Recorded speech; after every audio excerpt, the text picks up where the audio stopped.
चलिए नमस्कार दोस्तों, स्वागत है आप सभी का। और आप सभी के लिए मैं आज एक वेरी इंपॉर्टेंट क्लास लेकर आया हूँ, विराम चिन्ह। यूपी पुलिस में इसमें आपको 2 से 3 क्वेश्चन हर शिफ्ट में मिलेंगे। ठीक है, तो आज का आपका ये चैप्टर है विराम चिन्ह। आप यूपी पुलिस की तैयारी कर रहे हो, एसएससी जीडी की कर रहे हो, किसी भी एग्जाम की तैयारी कर रहे हो, ये चैप्टर आपके लिए बहुत ही हेल्पफुल होगा। ठीक है, पहले हम इसका पूरा डिटेल जानेंगे, कितने आपके विराम चिन्ह होते हैं। उसके बाद हम इसके 50 क्वेश्चन करेंगे। ये पूरा विराम चिन्ह का वीडियो है। उसके बाद मैं आपको यहाँ से एक एक क्वेश्चन के आंसर भी बताऊंगा। तो जो नया है चैनल को जरूर सब्सक्राइब करें और बेल आइकॉन को जरूर प्रेस करें। इससे क्या होगा, इससे आपको डेली क्लास मिल जाएगी। और जो हमसे जुड़ना चाहते हैं वो इस नंबर पर व्हाट्सअप कर सकते हैं। देखो, ज़्यादा से ज़्यादा अपने दोस्तों को शेयर करना है इस वीडियो को, और इस चैनल को जरूर सब्सक्राइब करना है। चलिए, और आपके लिए कल से 15 दिन बचे हैं। 15 दिन के बाद आपकी एग्जाम आने वाली है। तो 15 दिन 15 फुल लेंथ टेस्ट मिलेंगे आपको कल से इसी चैनल पर। चलिए शुरुआत करते हैं पहला विराम चिन्ह के बारे में।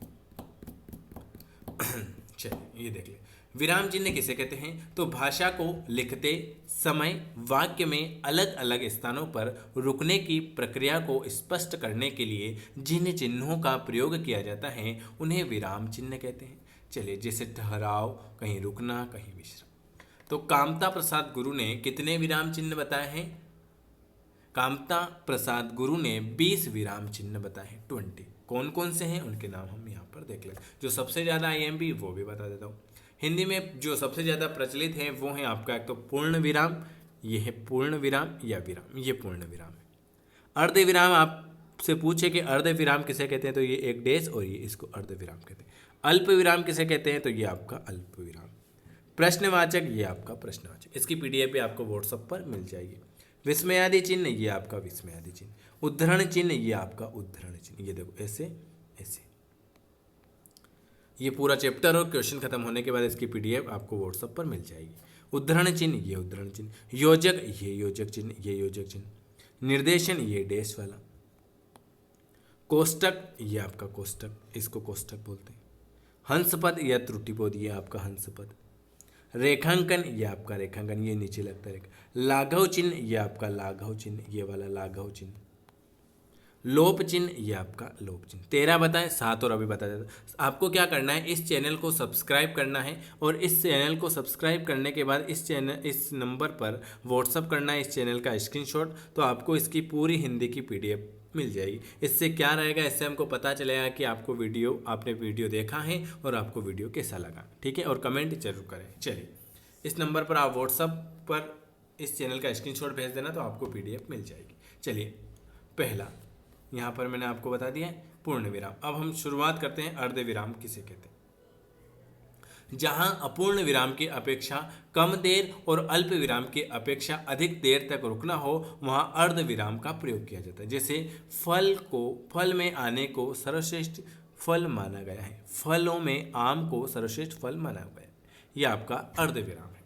चलिए, किंतु श्रीनगर में और ही किस्म के फल विशेष रूप से प्रयोग होते हैं, ये आपका है अर्ध विराम चिन्ह। ये वाला, ये यहाँ पर लिखा हुआ, ये अर्ध विराम लगा है। चलिए, अल्प विराम किसे कहते हैं। जहां पर अर्ध विराम की तुलना में कम देर रुकना हो तो अल्प विराम का प्रयोग कीजिए। रघु अपनी संपत्ति, ये आपका अर्ध विराम। यहाँ पर भूमि, ये प्रतिष्ठा और मान मर्यादा सब खो बैठे, ये आपका प्रश्नवाचक। प्रश्न वाक्यों के अंत में इस चिन्ह का प्रयोग किया जाता है। जैसे तुम कहाँ जा रहे हो, वहां क्या रखा है, ये आपका प्रश्नवाचक। चलिए, विस्मयादि चिन्ह, विस्मय, आश्चर्य, हर्ष, घृणा आदि का बोध कराने के लिए इस चिन्ह का प्रयोग किया जा सकता। जैसे वह, ये विस्मयादि, वह आप यहां कैसे पधारे। हाय, बेचारा व्यर्थ में मारा गया, ये है आपका विस्मयादि चिन्ह। चलिए, उद्धरण चिन्ह, ये आपका उद्धरण चिन्ह, ये आपका उद्धरण। किसी और के वाक्य या शब्दों का जो का त्यों रखने में इसका प्रयोग किया जाए। तुलसीदास ने कहा, रघुकुल रीति सदा चली आई, प्राण जाए पर वचन न जाए, ये आपका देखो जो का त्यों, ये है आपका उद्धरण चिन्ह। योजक चिन्ह, इस चिन्ह का प्रयोग निम्नलिखित परिस्थितियों में किया जाता है। सामाजिक पदों या पुनरुक्त और युग्म शब्दों के मध्य किया जाता है। जय पराजय, ये लो, ये यहाँ पर योजक चिन्ह का। लाभ हानि, दो दो, राष्ट्रभक्ति, तुलनात्मक सा, सी से के पहले, जैसे चांद सा, ये लो। चेहरा, फूल सी, मुस्कान। निर्देशक चिन्ह, निर्देशक चिन्ह योजक चिन्ह से थोड़ा बड़ा होता है, योजक चिन्ह से थोड़ा सा बड़ा निर्देशक चिन्ह होता है। जैसे ये रमेश, ये यहाँ पर इस सेंटेंस में, तुम कहाँ रहते हो। मोहन, मैं नेहरू नगर में रहता हूँ। कहना, लिखना, बोलना, जैसे गांधी जी ने कहा हिंसा मत करो, ये यहाँ पर आपका कौन सा चिन्ह आ जाएगा, यहाँ पर आपका निर्देशक चिन्ह। योजक चिन्ह होता है ये, और निर्देशक चिन्ह होता है थोड़ा सा बड़ा।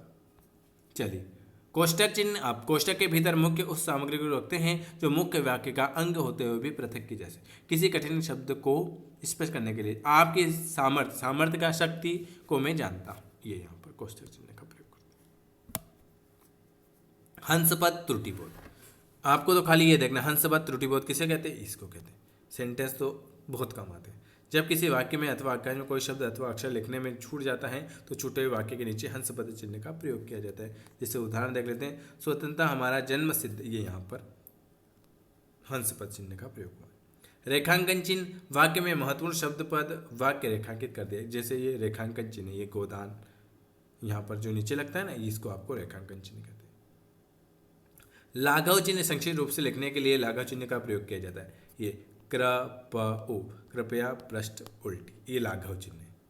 मनोज, ये लाघव चिन्ह। चलिए अगला, लोप चिन्ह, जब वाक्य का या अनुच्छेद में कुछ अंश छोड़कर लिखना हो तो लोप चिन्ह का प्रयोग किया जाता है।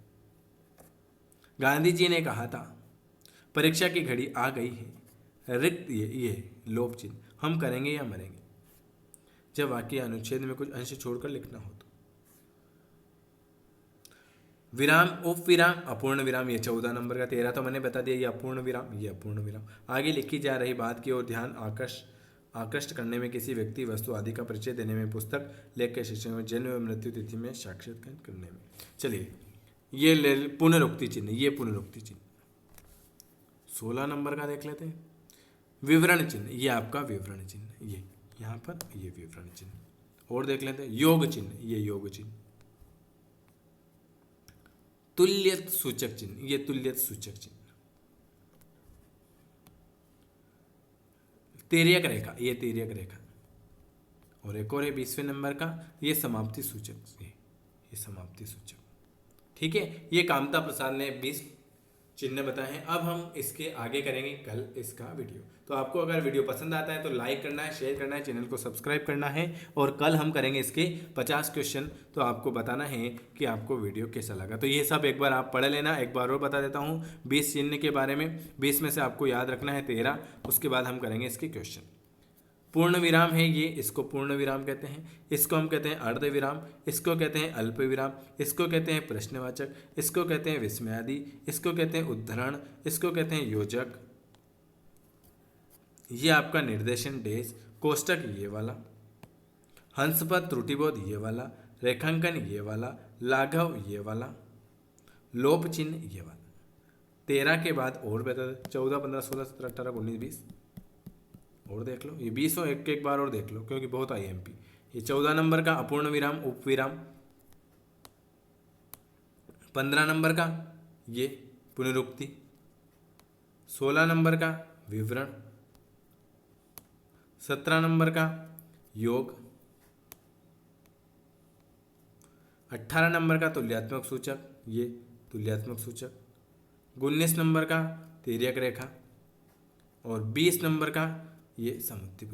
ये मैंने आपको 20 ही चिन्ह बता दिए। अगर वीडियो अच्छा लगे तो लाइक शेयर कर सकते हैं और चैनल को जरूर सब्सक्राइब करें। वीडियो देखने के लिए आप सभी का धन्यवाद।